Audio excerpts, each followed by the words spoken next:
go deep and picked off. Intercepted by Ambry Thomas. We'll see a pickup come down the right side possibly. Montana looking, throwing in the end zone.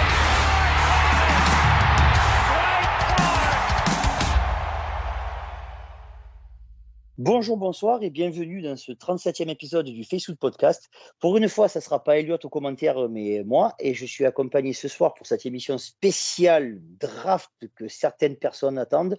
Là, on a Gonzague qui fait des bonds de partout. Je suis accompagné de Gonzague, Elliot et Kevin. Bonsoir les gars. Salut.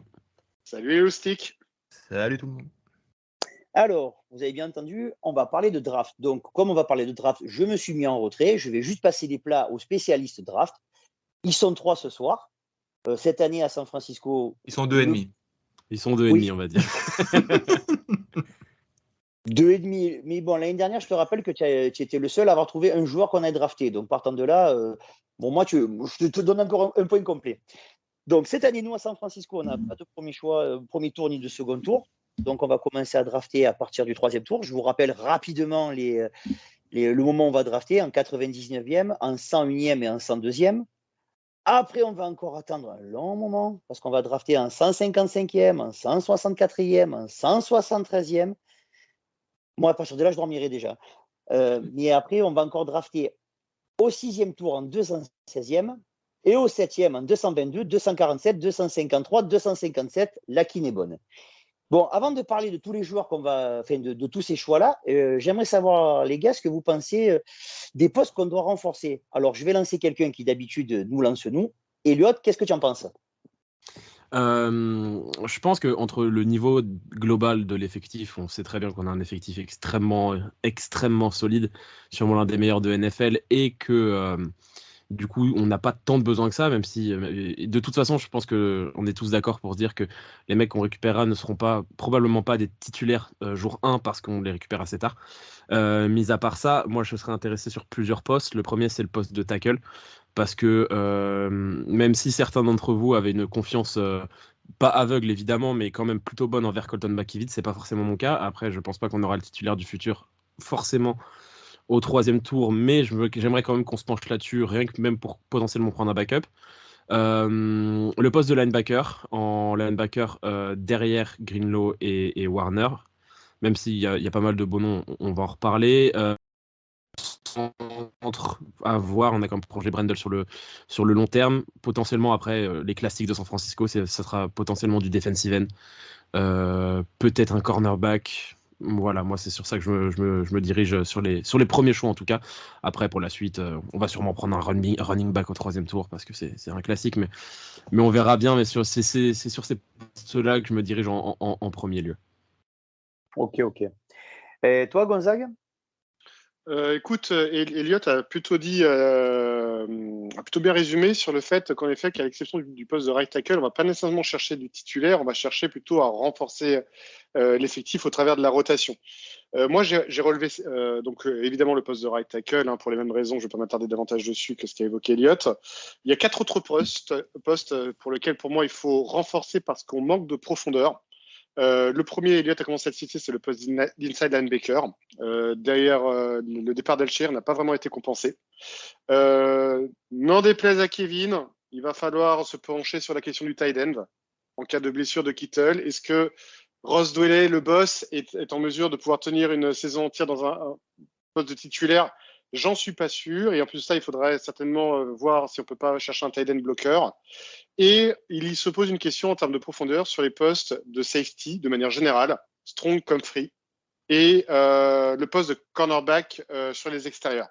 Autant au niveau du poste de nickel, on est complet, il y a même des limites embouteillage, mais sur les extérieurs, en cas de blessure de Lenoir ou de Charvarius Ward, on risque d'être un petit peu limité. Voilà, donc c'est pour moi les 5 postes sur lesquels il faut avoir une attention particulière. Je rajouterai également le poste de defensive end où il manque peut-être un profil complémentaire à celui qu'on a parmi tous ceux qu'on a aujourd'hui.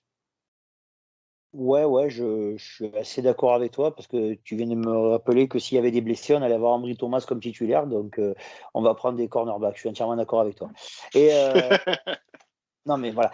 Kevin, toi de ton côté, tu penses à qui ? Enfin, à quel poste, pardon ? Honnêtement, je vais pas rappeler tous les postes que mes deux collègues viennent de citer. Ils ont été assez complets, mais je trouve ça vraiment intéressant. Moi, c'est le genre de draft que j'aime parce que on n'a pas besoin d'aller chercher des titulaires. On a notre équipe qui est en place et on n'a pas grand-chose à perdre sur cette draft. Euh, Au mieux, on récupère des bons joueurs d'avenir qui vont pouvoir peut-être avoir un impact tout de suite, mais dont on n'aura pas besoin tout de suite. Et on peut gagner des futurs très bons joueurs pour la suite, pour les années futures. Mais il n'y a aucun besoin vital dans cette draft pour nous. Et c'est ça que je trouve cool parce qu'on sait à quel point la draft, c'est imprévisible et on ne sait pas toujours qu'est-ce qu'on va chercher et qu'est-ce qu'on obtient. Et là, il n'y a pas de besoin vital. Ça ne va pas impacter nos chances pour la saison prochaine. Ouais, exactement. Et juste pour répondre là-dessus, je viens juste d'y penser, c'est qu'on a un avantage aussi là-dessus, c'est comme on l'a dit, comme tu viens de le dire, on n'a pas de besoin vitaux immédiat. Et du coup, on va pouvoir pratiquer une politique dont on parle souvent au moment de la draft, c'est la politique du meilleur joueur disponible, quoi. Parce que justement, on a un effectif assez complet et comme l'a dit Gonzague, on n'a pas besoin de combler nos. On a des trous, mais c'est pas avec des choix du 3e ou 5e qu'on va combler des trous directs. Et du coup, ce sera plus du renforcement de ce qu'on a déjà. Et du coup, quand on a un joueur qu'on kiffe, on n'aura pas besoin de se dire putain, mais ouais, mais c'est ce poste-là, on aurait besoin d'un tackle. S'il n'y a pas de tackle qui nous intéresse, on prend autre chose, c'est pas très grave, quoi. Ouais, je suis assez d'accord avec ce que vous racontez. Moi, de mon côté, je vais rejoindre Gonzague sur le poste de Titan. Il faut qu'on amène du 109 à ce niveau-là, histoire de voir ce que ça peut donner, parce que comme on disait, il n'y a que Kittel et Dwelly, deux très bons joueurs, mais il faut penser un peu à la suite. Et je suis d'accord pour renforcer le backfield avec des joueurs de rotation. Moi, c'est les endroits vraiment où on a vraiment des besoins. Après, pour le gimmick, on est d'accord sur le running back au 3e tour. Et pour le reste, sinon, je suis entièrement d'accord avec vos choix. Ça me paraissait assez cohérent. Maintenant qu'on a fait à peu près le tour, à part que vous vouliez rajouter quelque chose, Gonzague? Ouais, éventuellement, je pense que c'est en effet l'année ou jamais pour faire des paris. Puisque Elliot parlait du meilleur joueur disponible, ce qui est tout à fait vrai. Moi, j'irais presque dans un autre sens. Je me dis que c'est l'année ou jamais où on peut prendre des joueurs dits à potentiel, c'est-à-dire des joueurs qui ne sont clairement pas des starters day one, mais dont on sait que la limite c'est le ciel en fait. Et donc des joueurs à potentiel qui, je pense que c'est vraiment l'année ou jamais pour le tenter. C'est-à-dire que on ne prend pas des besoins immédiats, mais on prépare l'avenir. C'est-à-dire qu'il y a des joueurs qui vont être en fin de contrat dans 1 an, dans 2 ans. Il faudra renouveler à ce moment-là. Et c'est typiquement ce genre de profil qu'on peut aller chercher. Faut pas oublier que si notre front office a une qualité, c'est de trouver ces joyaux dans les 3e, 4e, 5e tours. Notre capitaine d'attaque aujourd'hui a été trouvé au 5e tour et notre capitaine de défense a été trouvé au 3e tour. Donc on est quand même capable d'aller chercher des vrais diamants qui auraient potentiellement un talent de 1er tour. Ouais, et puis on peut rappeler là-dessus que même notre superstar safety dont on a tant parlé cette année, Talanoa Ofanga, c'est un 6e tour si je ne m'abuse. Et un 6e tour qui n'a pas mis longtemps à se développer puisque c'était la draft d'il y a 2 ans seulement. Donc ouais, effectivement, on a cette capacité à sortir des joueurs de très loin. Enfin, quand tu regardes dans notre effectif, des mecs draftés au 3e jour, Kittle, Ufanga, Jawan Jennings, Brock Purdy, par exemple. Fred Warner, c'était 2e jour, mais l'idée est là, ouais, effectivement. Mais même Spencer Burford, qui a été drafté au 5e tour l'année dernière, quoi. On a cette capacité de sortir des joueurs de très loin et qui ont largement le niveau. Et en plus de ça, quitte à ne pas avoir de 1er ou 2e tour, on a limite bien choisi notre année parce que la particularité de cette draft, c'est que c'est une draft qui est assez peu propice à des joueurs générationnels. C'est par contre une draft assez profonde, paradoxalement, sur beaucoup, beaucoup de postes. Donc, quitte à se sacrifier des choix importants de draft, on a plutôt choisi la bonne année. Car c'était moins le cas la draft de l'année dernière, et ce sera vraisemblablement moins le cas la draft de l'année prochaine. Donc, on a plutôt bien choisi son année pour ça. Donc, si je résume un petit peu la situation, on a une équipe quasiment complète. On est à la recherche d'une pépite en right tackle. Pour le reste, c'est que des joueurs de complément et on compte sur le front office pour trouver un petit peu des phénomènes à partir du 2e ou du 3e jour. Donc, on va commencer nous, on va commencer à drafter au 3e tour. Les choix 99, 101, 102, ils sont tous à côté. Donc, j'aimerais savoir, toi, Elliot, qu'est-ce que tu nous vois drafter à ce moment-là? Et tu n'as pas le droit de mettre running back, s'il te plaît. Non, je vais oublier l'idée du running back, même si je pense que ça peut arriver, mais je prie pour que ça soit pas le cas. Non, dans ces eaux-là, je pense qu'on va quand même prendre un tackle. Même si le front office pense que Colton McKivitz est l'avenir, je pense qu'ils se pencheront quand même sur ce cas-là parce que derrière, ça ne se confirme pas, les mecs derrière ne sont pas des... J'ai peut-être sauté là, j'ai l'impression. Ouais. Un Reviens. petit peu, ouais. Ouais, je pense qu'on va partir dans un de ces choix-là sur le poste de tackle, parce que même si le front office fait potentiellement confiance à Colton McKivitz, je pense pas que ce qu'il y a derrière ne soit suffisant. On a vu quand Jalen Moore était sur le terrain la saison dernière que c'était pas du tout au niveau, et je pense que du coup ils peuvent se pencher là-dessus. Et moi j'avais 2 noms là-dessus. Un nom idéal, je pense que c'est un nom qui va plaire à Gonzague, c'est le nom de Blake Freeland, le tackle de BYU. Je sais que c'est un joueur que Gonzague aime beaucoup, donc je pense que ça peut lui faire plaisir. La vraie question, c'est est-ce qu'il sera disponible à ce moment-là, et ça c'est moins sûr. Et du coup, le deuxième nom potentiellement à sa place, quitte à partir sur des mecs au potentiel et du coup des mecs peut-être un petit peu moins sous les radars, je pensais à Nick Saldivieri de Old Dominion. Je sais pas si tu veux répondre là-dessus, Gonzague, si tu avais d'autres plans sur ce poste-là ou pas. Eh bien, sur Blake Freeland, je peux qu'être d'accord avec toi. C'est un de mes chouchous de la draft, tout poste confondu. Et il est surtout un tackle parfaitement adapté à notre système de zone, parce que c'est vraiment un élément sur lequel il faut être attentif. Et je vais te laisser parler pour la suite, mais moi, contrairement à toi, je ne suis pas certain de trouver justement mon tackle dès le 3e tour, parce qu'il y a un trou d'air sur les tackles zone shame, justement entre Blake Freeland et les autres. Nick Saldivieri, je l'ai dans ma mock, mais pas au 3e tour. Tu vois potentiellement partir un peu plus tard, ouais. Voilà, j'hésite avec Haynes également, qui est le tackle de Michigan entre les deux. Voilà, mais je te laisse poursuivre. Ouais, mais oui, potentiellement Saldivieri peut-être un peu plus tard. Autre chose, assez tôt, moi j'aurais bien voulu partir assez tôt sur un linebacker, parce que même si l'année dernière Greenlaw et Warner ont fait absolument tout le taf et c'était parfait et on n'avait pas besoin d'autre chose, il y a toujours une épée de Damoclès au-dessus de la tête de Greenlaw, c'est ses potentielles blessures, et Al-Shire est parti, Flanagan Falls est nul, donc il nous faut quelqu'un, et en plus je pense que c'est la bonne draft pour prendre un linebacker potentiellement un peu plus tard, et je pense qu'il ne descendra pas non plus, mais j'adore Henry Toto d'Alabama ou Nick Herbig de Wisconsin. J'avais vu J.L. Skinner, ouais. Qu'est-ce que t'en penses? J.L. Skinner, c'est un safety que j'aime beaucoup. Mais j'ai lu qu'il pouvait pas mal se retrouver un linebacker en NFL. Ouais, c'est ça. En fait, il a un profil assez hybride, un peu à la manière de Isaiah Simmons des Cardinals en moins bon. Mais c'est un peu ce profil hybride de safety linebacker. Moi, j'aime beaucoup le joueur. S'il venait chez nous, je serais vraiment pas contre pour le coup. Je cracherais pas sur une venue de J.L. Skinner, mais c'est pareil, c'est peut-être le genre de mec qui partira avant nous, avant notre choix. Ouais, et enfin, je pensais à un... Ouais, c'est ça. Ouais. Et sur un autre choix, à la limite, dans ce 3e tour, sur un autre poste, j'étais parti moi sur un defensive end, et dans ce cas-là, j'étais parti sur KJ Henry de Clemson. Voilà pour les choix du 3e. Je sais pas ce que tu as. Je pense que c'est Gonzague qui va me répondre de manière immédiate. Je vais pas te dire l'inverse. Je trouve que tes choix sont excellents. KJ Henry, je l'avais notamment très longtemps dans mes mocks également.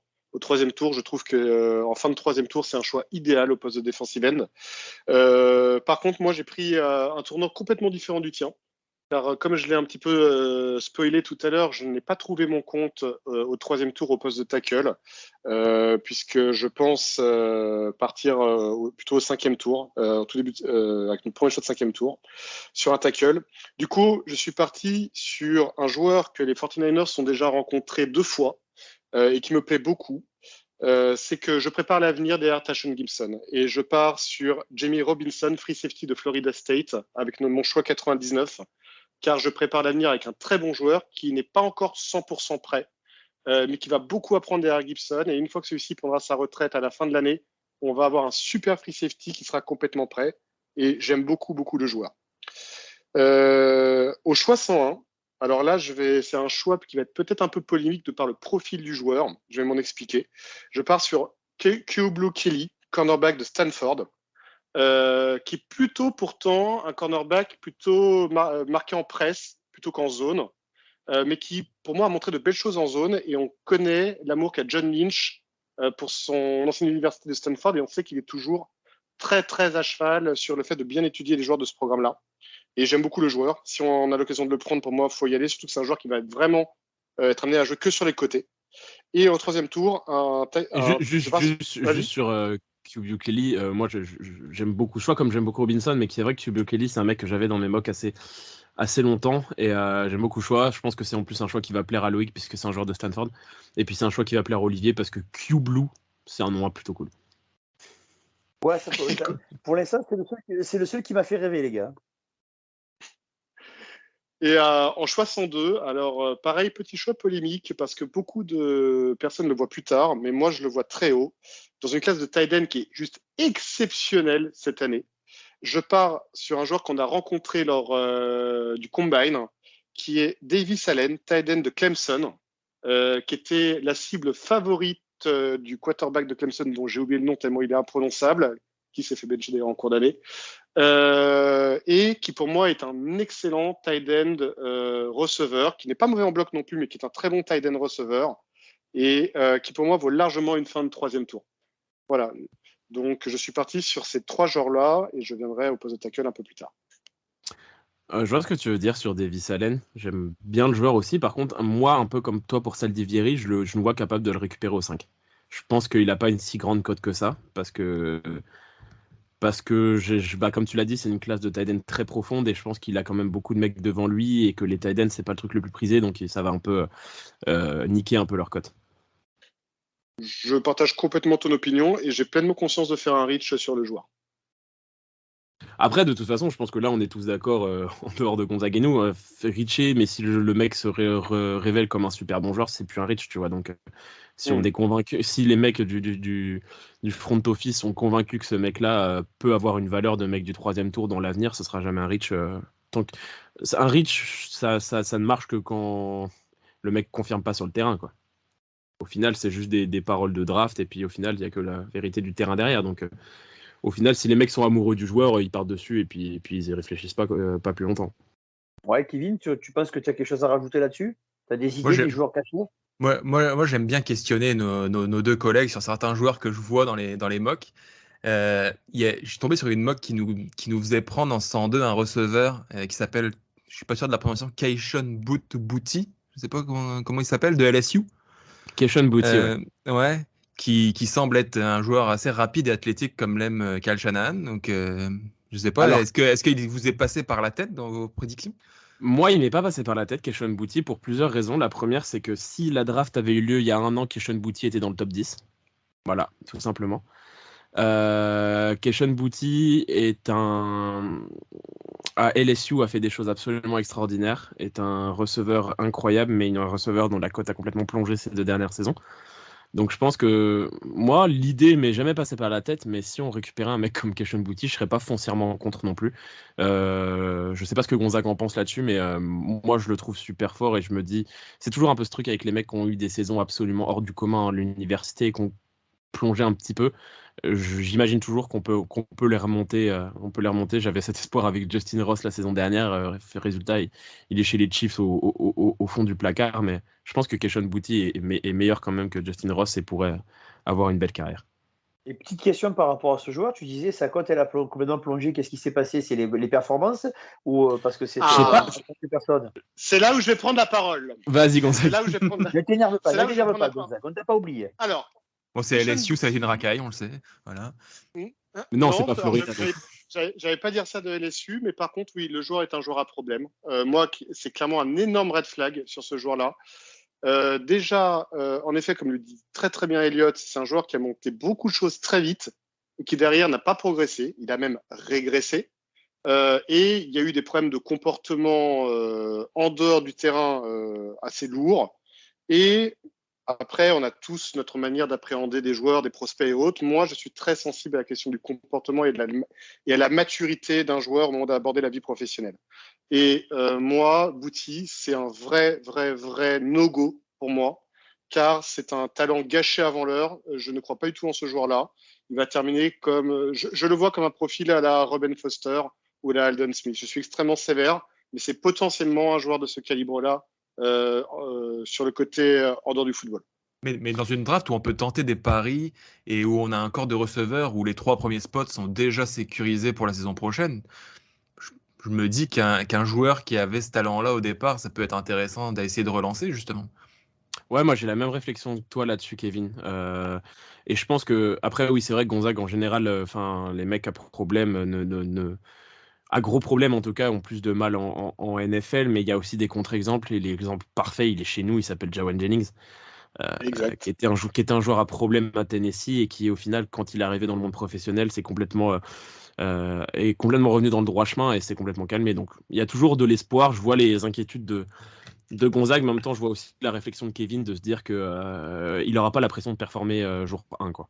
Et puis nous, on n'a pas grand-chose à perdre. Au pire, il fait pas le boulot ou il fit pas dans l'équipe et on le coupe, c'est tout. Il y a pas on comptera pas sur lui jour 1. C'est clair. Et dans ces cas-là, pour rebondir sur ce que vous disiez un peu, les gars, est-ce que c'est pas un gars qu'on pourrait essayer de gratter au 5e tour plutôt? Ou il sera déjà parti? Non, il descendra pas aussi bas parce que le talent est fou. D'accord. Enfin, le talent est discutable parce que, comme l'a dit Gonzague, il y a eu du moins bien, mais ce qu'il a montré dans sa saison freshman en NCAA, c'était sûrement le meilleur receveur de toute la NCAA à ce moment-là. Ah d'accord, ok. Ouais, il était top 15 quasi assuré avant d'un peu vriller. D'accord. Donc pour le 3e tour, vous avez eu les choix de nos experts. Bon, 4e tour, on n'a personne. Et au 5e tour, on va encore avoir 3 choix. Et comme on a commencé tout à l'heure par Elliott, ce coup-ci, on va commencer par Gonzague. Qu'est-ce que tu as comme idée pour nos 3 choix, Gonzague, en 5e tour, s'il te plaît? Alors, moi, comme je l'ai dit tout à l'heure, j'ai un peu spoilé également, avec notre choix qui est le numéro, sauf erreur de ma part, 155. J'hésite entre deux tackles. Ryan Hayes, tackle de Michigan, qui est également un joueur qui est plutôt bon en zone. Et l'autre, qu'on a rencontré plusieurs fois également, mais qui a déjà cité Elliott, qui est Nick Saldiviri de Old Dominion. Et parce que on l'a rencontré plusieurs fois, je partirai également sur Nick Saldiviri, que je vois tomber un petit peu, même si je comprends tout à fait le choix d'Elliott de le prendre en fin de 3e, ça se tient également. Voilà, mais je pars sur Nick Saldiviri, je rejoins complètement Elliott sur le profil de ce joueur-là, qui vient d'une petite université, mais qui a montré beaucoup de choses, et qui, je pense, prendra toute sa mesure plutôt à droite qu'à gauche dans le monde professionnel. Ah, exactement, j'avais la même vision que toi là-dessus, et c'est là où on a un besoin, je dirais pas immédiat, mais pas loin, parce que je pense qu'on pensera à la suite de Trent Williams un peu plus tard et qu'on se passera pas forcément par la draft, mais on essaiera de signer un agent libre. Ouais, moi je vois Saldiviri jouer à droite, il a un sacré physique et puis c'est un mec qui a joué en zone et je trouve qu'il a quand même pas mal de choses de potentiel, même s'il n'a pas forcément affronté des gros en jouant à Old Dominion, mais un peu comme Burford qui était dans une université assez moyenne, même si UTSS c'est pas non plus scandaleux, mais je vois ce genre de choses là avec lui. Ouais. Et niveau gabarit, c'est un gars qui va rester tackle ou qui va être obligé de passer garde comme on a fait pour certains joueurs? Non, tackle. Ouais, tackle. Pur tackle. Il n'y a pas de risque qu'il fasse comme il a fait Burford. Burford était tackle en NCAA. Burford était tackle à l'université, mais il était clair et net quand il se fait drafter que c'était un garde au niveau professionnel. Ouais, au niveau des et là où trop court. C'est ça, là où Saldiviri est plus longiligne, donc il ressemble plus à un tackle que Burford. Ok, merci.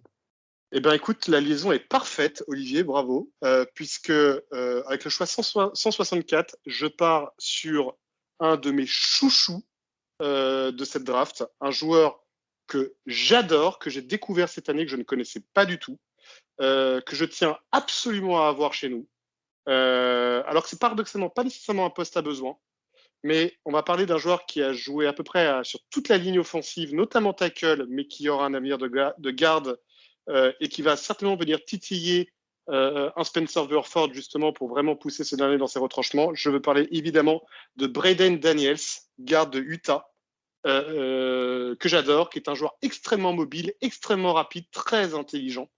Vraiment un de mes chouchous de cette draft. Et je vais avec lui le choix 164 pour apporter un peu de la concurrence sur l'intérieur de la ligne, car, comme je l'ai dit auparavant, je ne suis pas convaincu par Joe Feliciano. Ok, donc là, ça m'intéresse parce que tu dis que c'est un gars qui peut concurrencer Burford. Donc, c'est aussi fort que Burford, tu penses? Ah, je pense que le potentiel est supérieur à Burford même. Ah ouais, donc là, C'est un joueur que les gens voient beaucoup trop bas. Ah oui, D'accord. mais c'est mon chouchou à ce stade. C'est mon chouchou. Ok, d'accord. Et lui, tu as une idée là-dessus? Sur les choix du 5e, Bah, sur le joueur dont il parle, dont parle. ouais, Ça.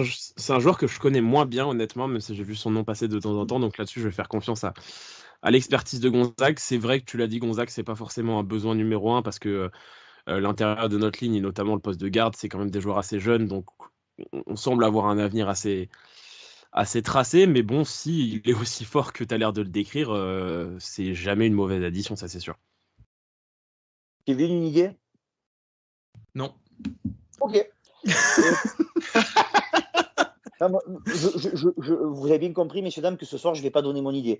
Et pour ton dernier choix du 5e tour, Gonzague, tu partirais sur qui ou sur quoi? Alors, je suis parti sur un joueur que, pareil, c'est pas nécessairement un poste à besoin prioritaire, mais on a rencontré le joueur, je le connaissais pas du tout. Je voulais regarder 2-3 petites vidéos. C'était difficile à trouver, d'ailleurs, à vrai dire, parce que c'est une petite université dont on a beaucoup parlé l'année dernière.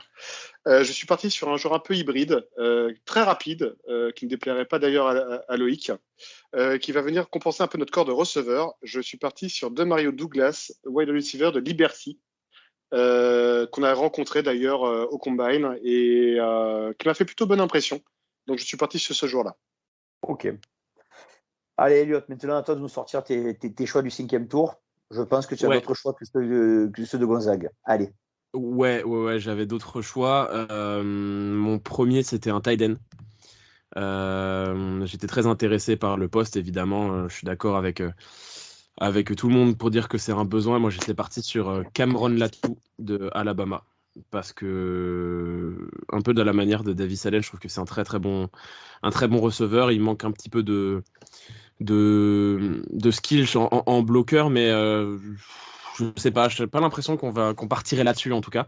C'est pas un mec très très grand, très costaud, mais je trouve qu'il a des vrais bons instincts, que c'est un joueur très intelligent et qui est capable de faire plein de choses. Et moi, je trouverais ça intéressant de partir sur un mec là-dessus avec Dwelley derrière Kittle. Je trouve que le profil est intéressant.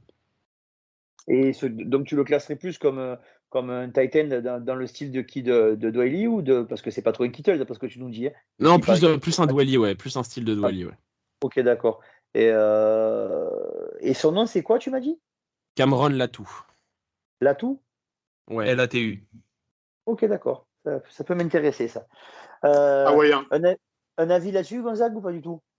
Dans cette classe de tight end que j'aime beaucoup, je suis un peu moins fan, pour être honnête, de Latou. Après, je précise, pour être dans le sens d'Eliott, que c'est un joueur également que le staff a rencontré à 2 reprises déjà. Donc, a priori, il ne laisse pas indifférent notre direction. Donc, pourquoi pas. Moi, je suis un peu moins fan, pour être objectif, de Latou. Donc, un joueur hawaïen, je crois de mémoire, qui mérite un certain intérêt.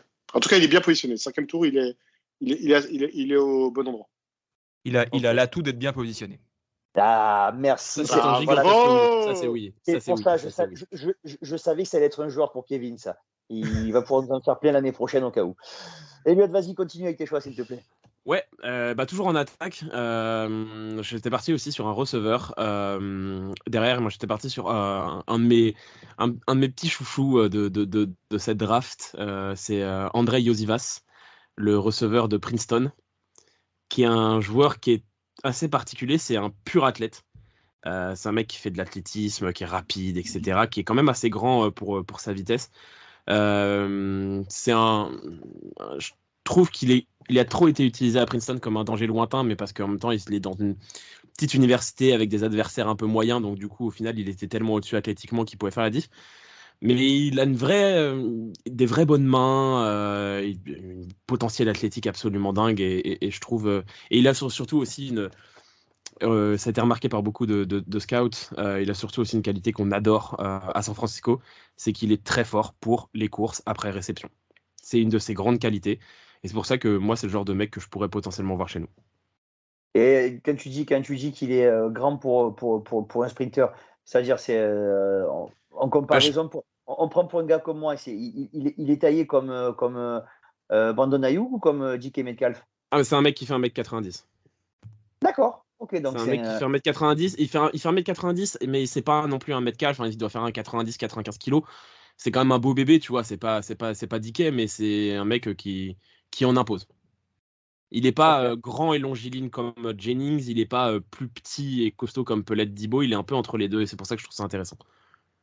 Ouais, ça peut faire un apport intéressant. Ok.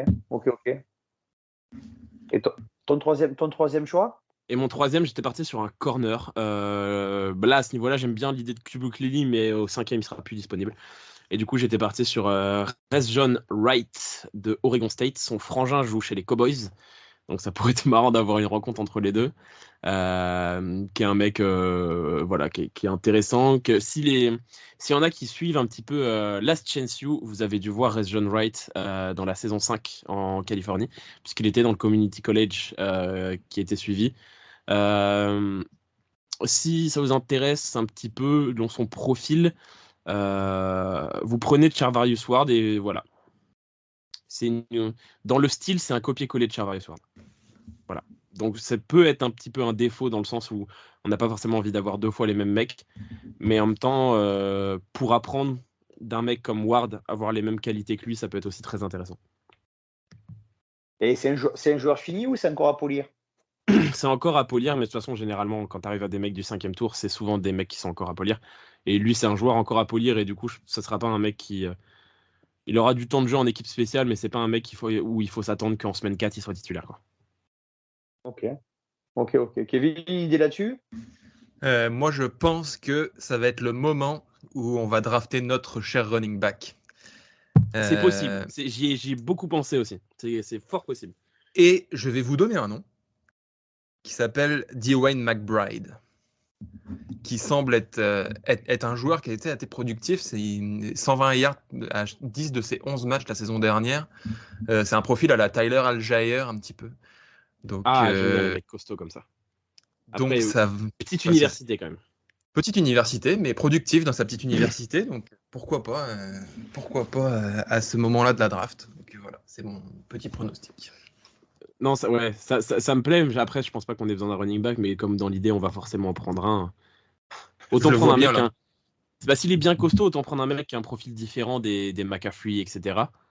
Et des Elijah Mitchell, même s'il sera sûrement blessé, mais ouais, j'aime bien l'idée. Moi, j'avais un autre nom s'il faut. On a Mason, ça sert à rien. Ne pas oublier qu'il y a Jordan Mason quand même, les copains, parce que. Il va falloir un 4e larron dans la chambre des running backs. Il sera non drafté. On va prendre un non drafté. Ça serait un non drafté. Non, mais en fait, j'aimerais bien qu'on prenne un non drafté, Gonzague, mais tu sais très bien comment sont Kyle et John. Ils vont prendre un mec. Et moi, quitte à prendre un mec dans ces eaux-là, moi, j'avais un autre nom aussi sur lequel j'avais les yeux. Moi, c'était Mohamed Ibrahim, le running back de Minnesota. Je l'adore. C'est pour le exactement, ouais. Et par contre, pour répondre à Olivier, mais c'est un peu le cas souvent avec les running backs, lui c'est un joueur fini. C'est un joueur qui a quasiment déjà 25 ans, donc c'est un point fort comme un point faible.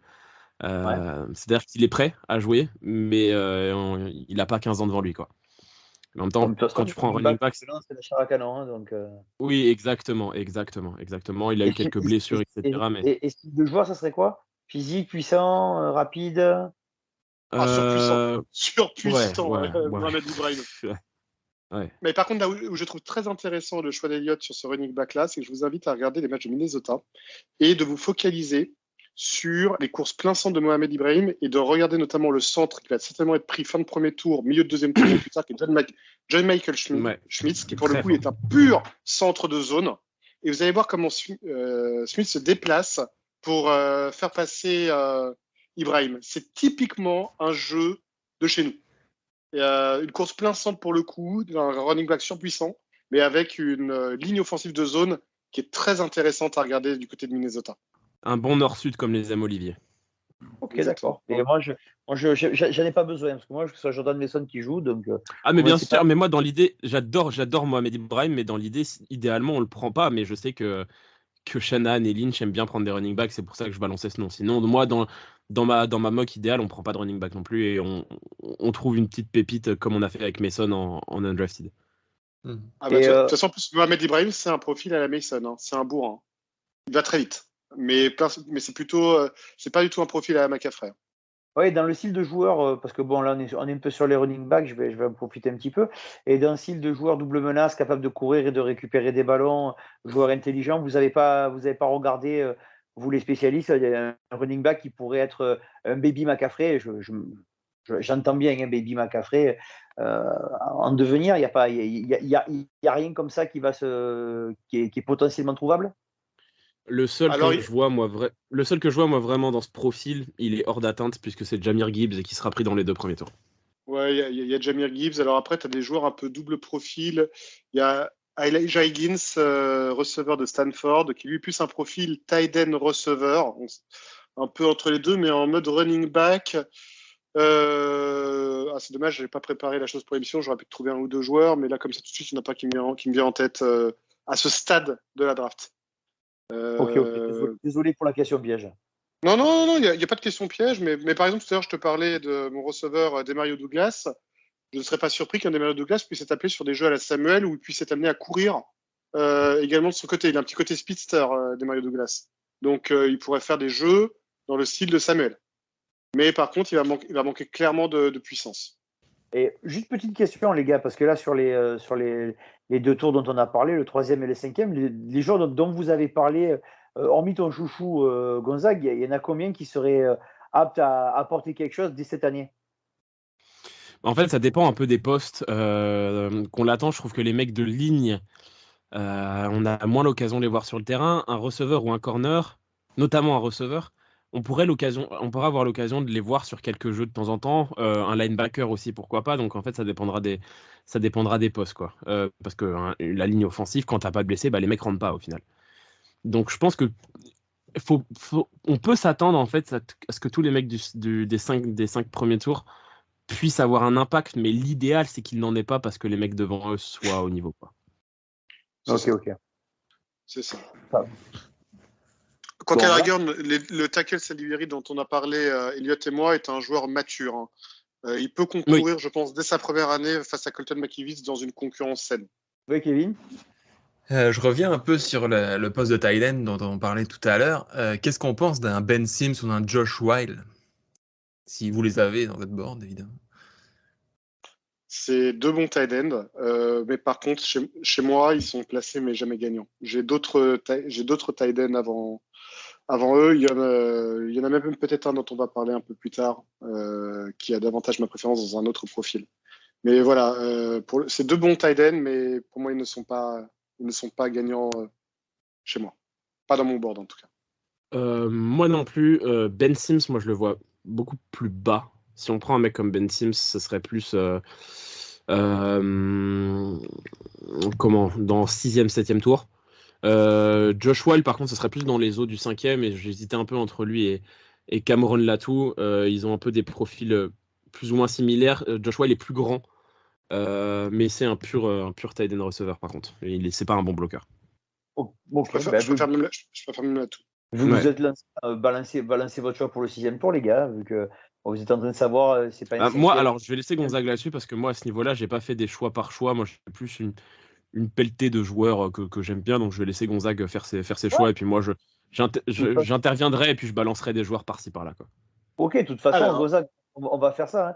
Là, tu vas faire. Il nous reste, si j'ai bien compté, 1, 2, 3, 4, 5 choix. Donc, à toi de nous donner pour le 6 et 7e tour les joueurs que tu verrais. Et si ça va pour tout le monde, Elliot et Kevin donneront leurs joueurs. Je rappelle à nos auditeurs que Kevin va donner le joueur qu'on va drafter. Alors, préparez-vous. Dans les 4 choix du 7e tour, Kevin va balancer, je sais pas combien tu vas balancer de noms, comptez sûr et certain qu'un de ces noms-là sera un des choix du 7e ou du 6e tour de San Francisco.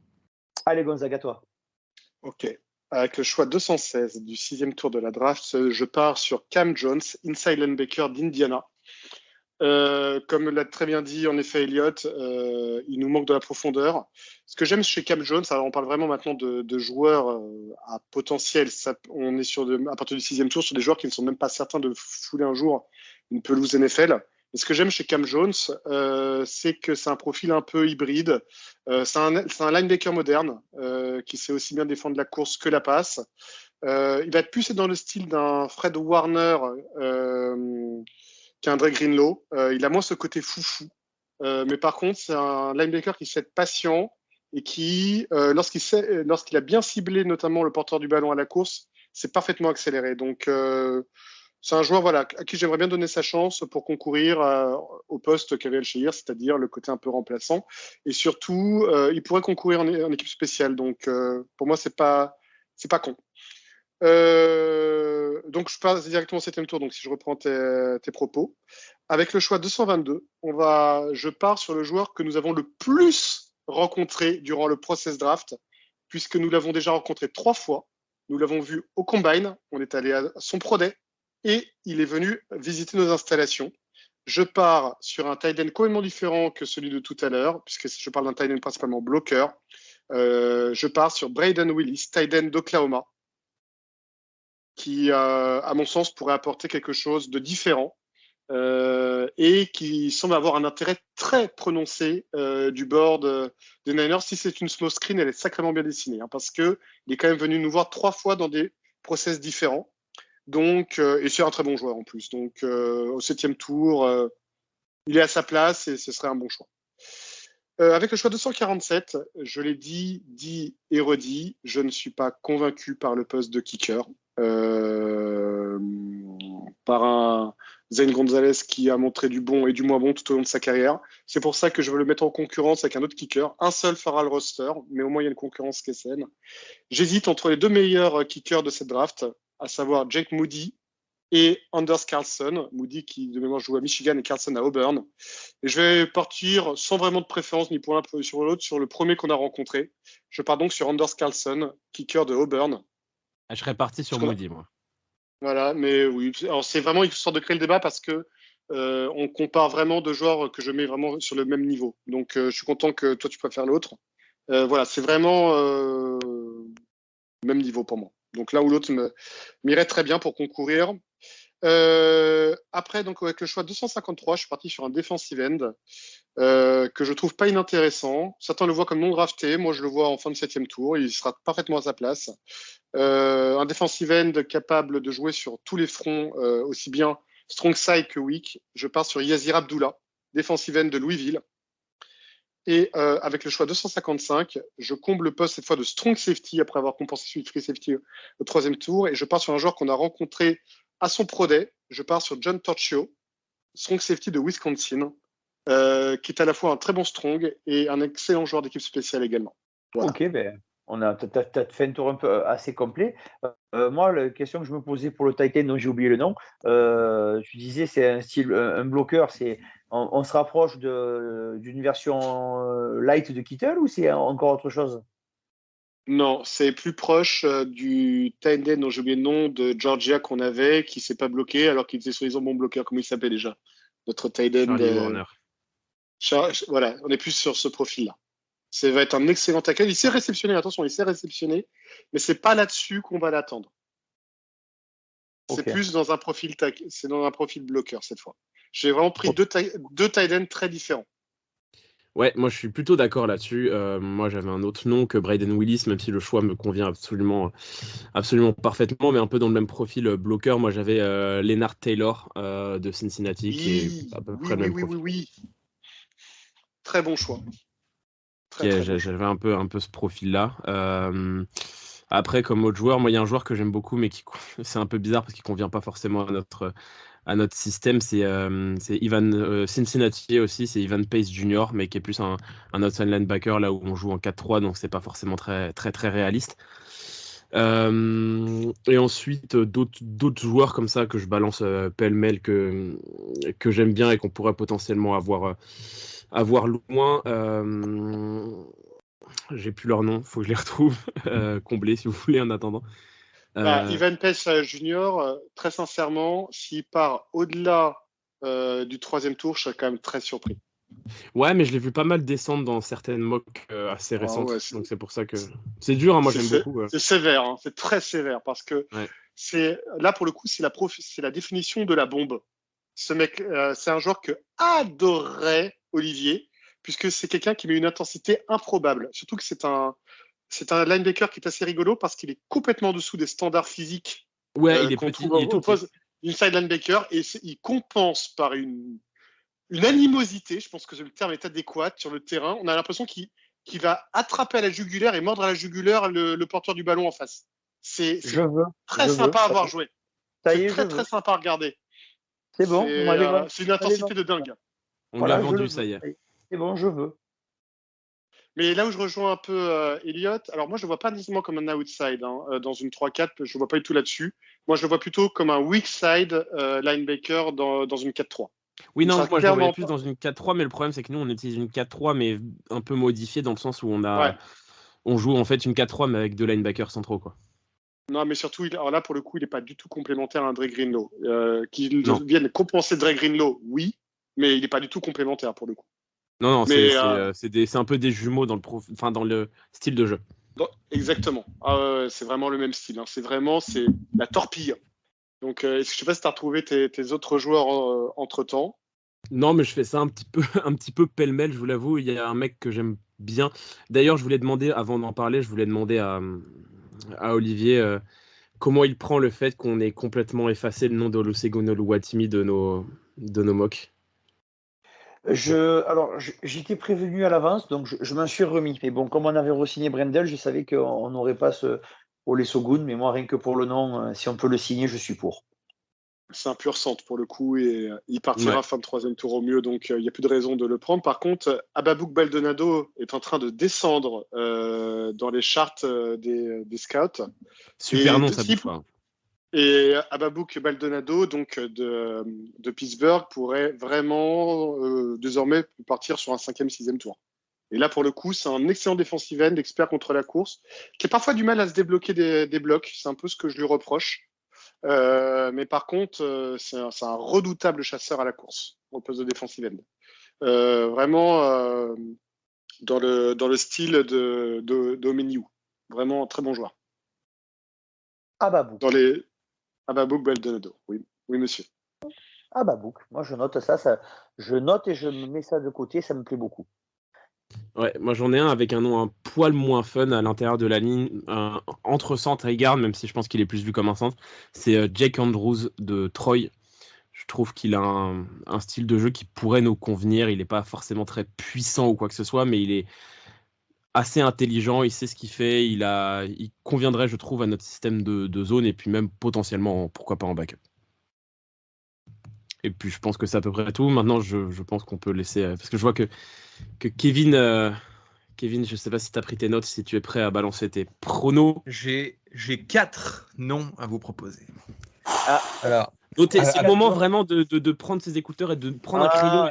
Notez, chers auditeurs, notez. Je vous rappelle que cet homme a trouvé Castro Fields au bon tour en plus, alors qu'il était donné plus haut. Alors, même si on l'a pas gardé. D'ailleurs, Castro Fields m'avait tapé dans l'œil grâce à son nom qui claquait, je trouvais. Et dans le même genre, en tant que fan d'Olivier Tom, je prendrais Matt Landers, qui est très très proche de Mark Landers. Ça, c'est pas pour déplaire Olivier, hein, tout ce qui est histoire de nom. Un maillot des 49ers floqué Landers, il n'y a pas grand-chose qui claque plus que ça. Je suis entièrement d'accord avec toi. Et c'est d'autant plus fort que Matt Landers, en plus, c'est d'autant plus fort, chers auditeurs, que Mark Landers d'Olivier Tom était attaquant et Matt Landers est wide receiver à Arkansas. Donc, c'est du copier-coller. Ouais. C'est vrai que son nom claque, mais en fait, c'est un joueur qui est bon partout, mais exceptionnel nulle part. Je suis pas convaincu. Je suis pas convaincu de son apport au sein de l'effectif. Je le connais pas assez pour parler pour le coup, mais si c'est purement une histoire de nom, je suis pour. Bon, mon deuxième nom, c'est Gonzague en a parlé d'ailleurs au tour précédent. Ça s'appelle Elijah Higgins. C'est le genre de joueur que j'aime bien justement entre running back et receveur. Avec justement Christian McCaffrey, on a ce genre de profil, donc j'aime beaucoup ce genre de joueur. Donc, pourquoi pas Elijah Higgins. Le troisième, c'est Jake Moody en kicker. Je pense qu'on en a besoin et puis c'est un joueur que je vois bien dans l'effectif. Après, moi, j'ai toujours ce souci avec avec les kickers du passage de la NCAA à la NFL qui est toujours un peu compliqué. C'est pour ça que je pense qu'on va en prendre un kicker. Pas sûr dans la draft, mais c'est sûr quasiment en undrafted free agent pour concurrencer Zen Gonzalez. Mais la question, évidemment, elle est toujours du passage de la NCAA à la NFL. Et le dernier, il a eu beaucoup de visites. En tout cas, il a eu une visite qui a fait beaucoup parler sur Internet. Et on n'en a pas cité à ce poste. C'est le quarterback Dorian Thompson-Robinson. Je ne sais pas si vous avez quelque chose à en dire. Ça va pas plaire à Gonzague, ça. Ça va pas plaire Non. à Gonzague. Thompson-Robinson. Non. Pour nos auditeurs, c'est un quarterback qui court. Oui, on a compris. Hein. Donc c'est un quarterback fun. C'est le Brett Hundley du pauvre. Waouh, non, t'es dur, il est nul, Brett Hundley. Bah, le Brett Hundley de UCLA, vas-y, compare. Non, mais je vois ce que tu veux dire, mais... Du pauvre. Non, du riche. Thompson-Robinson. Du pauvre. Mais Gonzague, un quarterback qui court est un quarterback nul. Donc, messieurs, dames, je rappelle à nos chers auditeurs que Gonzague est le seul scout au monde à avoir drafté Trubisky avant Mahomes. Donc, on va non, pas alors pour le coup, tous les scouts draftaient Trubisky avant Mahomes. Ouais, pour le coup, Olivier, autant après coup, c'est une connerie, mais les scouts de la terre entière draftaient Trubisky avant Mahomes, malheureusement. Ah, bravo, on voit à quoi ça sert la draft. Non, il y a un tight end dont on n'a pas parlé, qui est le portrait craché par contre de George Kittle et qui a un nom très sympa pour Olivier. Mais quand je dis que c'est le portrait craché, dans l'allure, dans le style, dans tout, c'est Luke Schoonmaker, tight end de Michigan, qui est en train de monter qui est en train de monter en flèche d'ailleurs dans les mocks, puisqu'il était plutôt annoncé 5e, 6e au début, on commence à le voir au 3e maintenant.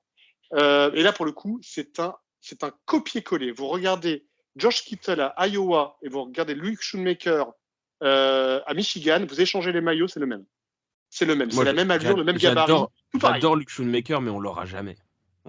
Ah bah, il peut tomber en fin de 3e, mais dans ce cas-là, tu privilégies. Ouais, mais en fait, notre possibilité, je suis d'accord avec toi pour le choper, ce sera en fin de 3e, mais je pense qu'en fin de 3e, ce sera pas notre priorité. Je prends bien Tylen. J'ai fait un autre choix, mais j'ai longtemps hésité avec Schoonmaker. Mais moi, trop si je devais juste citer un nom. Si je devais juste citer un nom pour rejoindre Kevin, si on doit prendre encore un quarterback parce qu'on est spécialiste de prendre des quarterbacks, ne jamais oublier les mecs on a souvent cette idée, ouais mais le mec il a un profil incroyable, il est physiquement très fort, etc. Brock Purdy en est l'exemple contraire, c'est un mec du succès en NCAA et en NFL ça a marché. Et pour cette raison, moi j'aime beaucoup Max Duggan de TCU. Max Duggan qui a fait la finale universitaire avec une équipe complètement pétée sur le papier comme TCU et Max Duggan qui était finaliste du Heisman Trophy. Voilà, donc j'aime beaucoup ce joueur. Et puis c'est un profil un peu particulier dans le sens où c'est pas un mec très costaud physiquement, pas très, je dirais, académique, mais il est tellement efficace que j'aime beaucoup l'idée. Après, on le prendra pas, on n'en a pas besoin, mais j'adore Max Duggan. On n'avait pas besoin de Brock Purdy sur le papier l'année dernière. Hein. Mais oui, bon, non, c'est clair.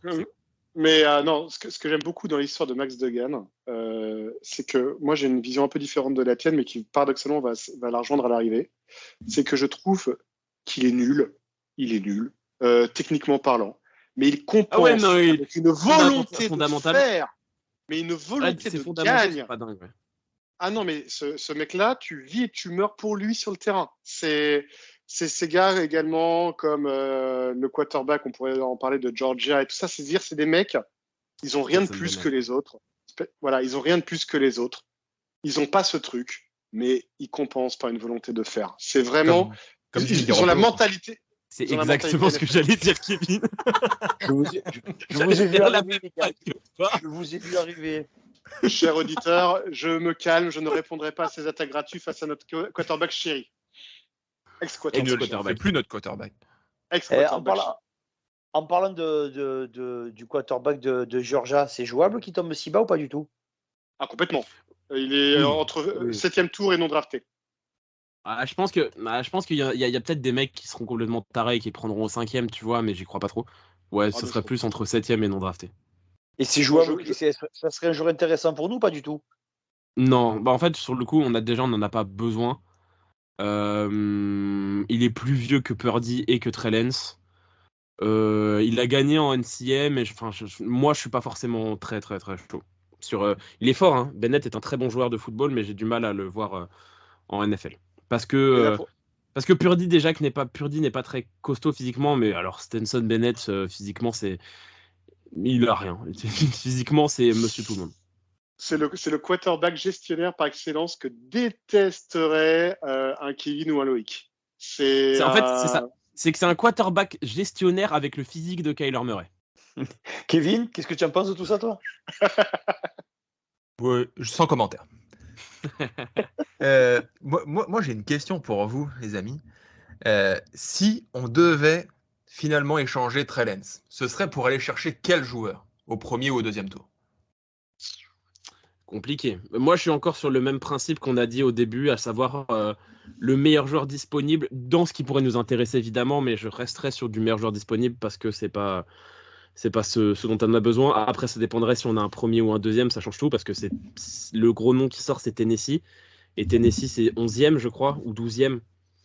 Donc, sur du premier tour, tu as du top prospect, sur du deuxième tour, tu as du très bon, mais il y a un gap qui est énorme. Imaginons, ils nous filent leur premier tour en 11. Moi, tu me dis, on prend Peter Skoronski, j'ai une érection. Parce que c'est un tackle et qu'on a des besoins à ce poste-là. Et sinon, je sais pas trop. Il y a plein de bons joueurs à prendre à ce niveau-là. Mais je crois pas. De toute façon, on l'a déjà dit avant, mais je crois pas en un trade de Trey Lance.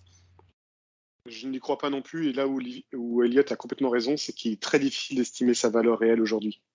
Je vois pas aujourd'hui une seule équipe mettre un premier tour. À la rigueur, un deuxième tour, Moi non plus quelques choix de milieu de draft, pourquoi pas? Et encore là, c'est très difficile à définir parce que selon si tu pars par exemple sur un Houston Texan ou si tu pars sur un Tampa Bay Buccaneers, c'était pas du tout sur la même ligne entre guillemets. L'un étant tout début de choix de sélection et l'autre est plutôt milieu, tu vois. Donc c'est très difficile à établir. Moi, je partirais en effet sur un tackle si l'occasion m'est donnée. Peter Skoronski en right tackle, alors là, j'ose même pas imaginer le scénario, ça me paraît tellement improbable. Ça sera un carnage. Skoronski qui est d'ailleurs une sorte de clone de McGlinchey à sa sortie de Notre-Dame, d'ailleurs, entre nous. Alors honnêtement, pour avoir revu un peu de McGlinchey à Notre-Dame, il était très fort, mais je trouve Skoronski encore meilleur. C'est mon avis. Oui. Mais pour moi, les deux se ressemblent beaucoup. Et surtout, là où je rejoins complètement cette idée, c'est que pour moi, Skoronski a un très bel avenir au poste de right tackle, justement. Là où un Paris Johnson, par exemple, sera exclusivement à gauche. Tu peux avoir un élite right tackle avec Skoronski. Donc finalement, il n'y a pas un joueur qui se détache, qui justifierait un trade de Trey Lance tout de suite au premier. En fait, plus au deuxième tour en fait qu'au premier, parce que j'ai eu du mal à voir quelqu'un lâcher un premier tour sur un joueur qui n'a pas joué depuis 2 ans. En fait, si tu trades Trey Lance, la question qui doit se poser, c'est pas forcément pour quel joueur, mais pour quel choix. Je pense que les joueurs sont toujours très dépendants de ce qui est disponible ou pas, de toute façon. San Francisco a ses idées, les autres équipes ont la leur, tu vois. Et donc, si tu récupères un choix du deuxième et qui s'avère que c'est, je sais pas, le 45 ou un truc dans le genre, comme l'a dit Gonzague, c'est pas du tout la même chose que si tu récupères le choix 60. Et du coup, à ce moment-là, comme l'a dit Gonzague au tout début, en fait, c'est une draft qui n'a pas de superstar. Par contre, c'est une draft qui est très homogène. Et du coup, en fait, un mec que nous, on peut voir en fin de premier tour peut tout à fait certains joueurs partir en début de troisième parce que les valeurs, elles sont tellement proches dans ces niveaux-là que ça peut partir dans tous les sens, en fait. Donc, j'ai pas, moi, d'idée tout de suite d'un joueur où je me dis, putain, si on récupère un deuxième tour, il faut que ça soit lui. À part peut-être, on en parlait au début, à part si Blake Freeland est dispo, et il serait parfait pour le coup. S'il est plus dispo en fin de troisième. Blake Freeland en milieu de deuxième tour, par rapport au scout, tu reaches un peu. Pour moi, il les vaut, mais tu reaches un peu par rapport à la valeur que leur donnent la plupart des scouts. Pour moi, Blake Freeland, c'est plus une fin de deuxième tour, milieu de troisième au plus. Donc pour vous, s'il y a un joueur avec notre draft board actuel à ne pas rater, c'est Blake Freeland. Ouais. Ah, il est dessiné pour jouer chez nous. En fait, la particularité de Blake Freeland, c'est que c'est un joueur qui a battu tous les records athlétiques à son poste lors du combine. En tout cas, beaucoup de records, pas tous, mais beaucoup de records. Et c'est surtout un tackle extrêmement vif, extrêmement rapide et dont le pas latéral est très, très, très balèze. Par contre, il manque clairement de puissance. Ce qui n'est pas très grave parce que dans notre système, on compense justement ce manque de puissance par notre système de zone. Donc, pour moi, c'est un joueur qui est dessiné pour jouer chez nous. D'ailleurs, c'est un peu ce qu'on lui reproche. C'est qu'il joue à droite à l'heure actuelle. Hein. Alors, non, c'est un peu son défaut, c'est qu'il a joué principalement à gauche. Mais moi, je le vois tout à fait être capable de jouer à droite. Ça me dérangerait pas. Et puis même, scénario complètement favorable, mais là, je suis complètement dans la supposition, ça peut très bien être un tackle qui commence à droite, progresse au fur et à mesure, prend la suite de Williams ce jour où ce dernier prendra sa retraite à gauche et reprendra un tackle droit à ce moment donné. Mais là, on est dans la supposition la plus totale. Mais je le vois complètement jouer à droite. Aucun problème. Après, n'oublie pas une chose, Olivier, c'est que la plupart beaucoup de tackles droits en NFL sont beaucoup d'anciens left tackle. Tu trouves évidemment quelques anciens tackles droits en université, mais la majorité d'entre eux sont des anciens left tackle à l'échelle universitaire.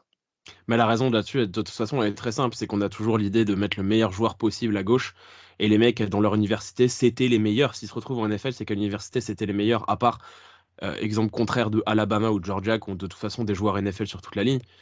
Mais sinon, oui, c'est tacle gauche ou tacle droit. Les mecs, quasiment tous à l'université, ils jouaient à gauche, et même pas mal de gardes jouaient tacle gauche à l'université aussi. Exactement. Mais Black Freeland, oui, j'aime beaucoup. Si on avait une opportunité de récupérer un deuxième tour ou un début de troisième, pour quelque raison que ce soit, c'est pour moi le joueur qu'il faut viser. Ok, je pense qu'on a fait un tour assez complet sur la draft. Donc, si on a bien retenu, c'est Blake Freeland qui serait le choix qui pourrait faire plaisir à tout le monde. Est-ce que, Kevin, tu peux nous ressortir... Bon, sur les 4 noms, je ne me rappelle que de Landers. Je ne vois pas pourquoi. Mais redonne-nous les 4 choix du 7e tour, parce que c'est ce qui va sortir, pour que les gens s'en rappellent. C'est pas quasiment le plus important. Donc, Elijah Higgins, Dorian Thompson-Robinson, Jake Moody et Matt Landers. Retenez bien ces noms, parce qu'au moins un de ces 4 mecs sera au camp d'entraînement des San Francisco 49ers. Sachant qu'on a rencontré 3 des 4. Le seul qu'on n'ait pas rencontré, sauf faire de ma part, c'est Landers. Les 3 autres ont été rencontrés par des staffs. Landers, tu ne le rencontres pas, il s'impose. Même si, encore une fois, attention, le fait de rencontrer des joueurs ne veut pas dire qu'on les prend. Je rappelle le cas de McGlinchey quand même une année où les 49ers avaient été extrêmement sournois en faisant exprès de ne jamais le rencontrer à aucun moment du processus draft, alors qu'ils l'avaient déjà choisi dès le début du process en fait. Donc ils avaient volontairement caché leur jeu.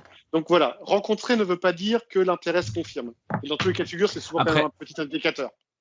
Après, la grosse différence entre McGlinchey et les mecs qu'on va prendre, c'est que McGlinchey, c'est un choix du top 10. Tu peux te permettre de jouer ce genre de smokescreen au début si tu sais à peu près ce que les mecs, les 8 devant toi vont prendre, notamment dans la draft de McGlinchey où tu avais au moins 3 quarterbacks qui partaient avant.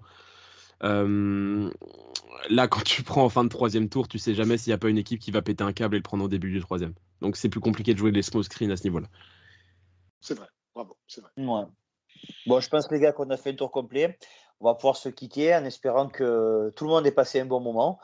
Et on va faire un résumé rapide de la draft, je suppose, d'ici quelques temps. Exactement, ouais. Et on va continuer, je pense, tout au long de l'off-season à faire continuer notre petit podcast, en espérant qu'on soit toujours aussi nombreux. Juste pour compléter ce que dit Olivier, pour ceux qui veulent suivre la draft, ça commence dans la nuit de jeudi à vendredi 27 avril pour le premier tour, le 28 pour 2e et 3e tour et le 29 pour les 4, 5, 6 et 7e tour. Donc si vous voulez voir le nom des 49ers, venez le 3e jour. Venez le 3e jour en fin de soirée, c'est là où il y aura les joueurs de Kevin. Alors oui, attention, oui, ce sera fin de soirée pour le 3e tour. Par contre, à partir du 4e tour, n'oubliez pas que ça commence dès l'après-midi. Ouais, 19h. En l'occurrence. Exactement. 19h heure française. Voilà, messieurs. Sur ces bonnes paroles, on va pouvoir se quitter en espérant que vous avez passé un bon moment. Et comme on dit chaque semaine, go Niners. Salut. Niners. Ciao. Come